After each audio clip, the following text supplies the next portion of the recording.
గాలిలో తేలియాడే రాతి బండ గురించి ఇప్పుడు తెలుసుకుందాం.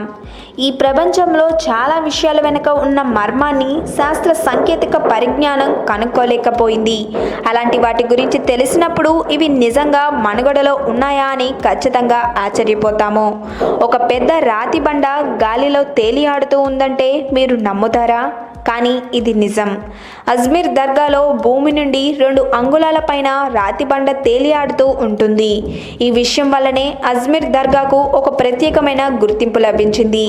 ఈ తేలియాడుతున్న రాతి బండ గురించే కాకుండా అజ్మీర్ దర్గాలో ఉండే అద్భుతమైన విషయాల గురించి ఇప్పుడు మనం తెలుసుకుందాం. కానీ అంతకంటే ముందు మా ఛానల్ని సబ్స్క్రైబ్ చేయడం మాత్రం మర్చిపోకండి. ఈ గాలిలో తేలియాడే రాయి వెనుక ఉన్న కారణాల గురించి శాస్త్రవేత్తలు కూడా కనుక్కోలేకపోయారు. ఈ రాతి బండ గాలిలో ఇలా ఎందుకు తేలియాడుతుంది అనే విషయమై ఎన్నో సిద్ధాంతాలు చెప్పుకొచ్చారు. కానీ అవేవి దాని వెనుక దాగి ఉన్న రహస్యాన్ని విపులంగా చెప్పలేకపోయాయి.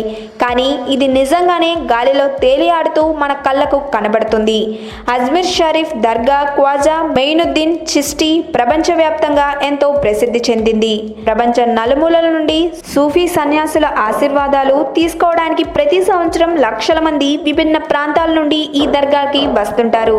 కొడుకు జహాంగీర్ పుట్టాడని కృతజ్ఞతాభావంతో రాజు అజ్మీర్ షరీఫ్ దర్గా లోపల అక్బర్ మసీదును నిర్మించడం జరిగింది. ఆ రోజు నుండి మసీద్ ఒక ఖురాన్ని నేర్పించే విద్యా సంస్థగా మారిపోయింది. అక్కడ చదువుకోవడానికి వచ్చే విద్యార్థులకు మత సంబంధమైన విద్య నేర్పించడం ప్రారంభించారు. ప్రసాదం ఇవ్వడానికి గాను దర్గా లోపల 2 పెద్ద కుండలు ఉన్నాయి. వాటిని డెక్స్ అని అంటారు. వాటిలోనే ప్రసాదాన్ని వండడం జరుగుతుంది.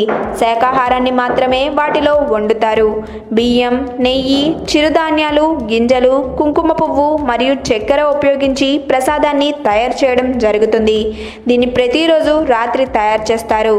దానిని మరుసటి రోజు వచ్చిన భక్తులకు ప్రసాదంగా పెడతారు. ఈ దర్గా యొక్క తలుపుని సంవత్సరం మొత్తంలో 4 సార్లు మాత్రమే తీయడం జరుగుతుంది. ఈ తలుపుకి జన్నతి దర్వాజా అని పేరు పెట్టారు. వెండి లోహంతో చేయబడ్డ ఈ తలుపు చూడడానికి ఎంతో అందంగా ఉంటుంది. సంవత్సరానికి ఒకసారి జరిగే ఉరుసు, రంజాన్ పండుగ సందర్భంగా 2 సార్లు మరియు ఖ్వాజా సాహెబ్ ఫిర్ ఉరుసు సందర్భంగా ఒకసారి మాత్రమే తలుపులు తీస్తారు. ఈ వీడియో కనుక మీకు నచ్చినట్టయితే లైక్ చేయండి, షేర్ చేయండి. మరిన్ని లేటెస్ట్ అప్డేట్స్ కోసం మా ఛానల్ని సబ్స్క్రైబ్ చేయండి.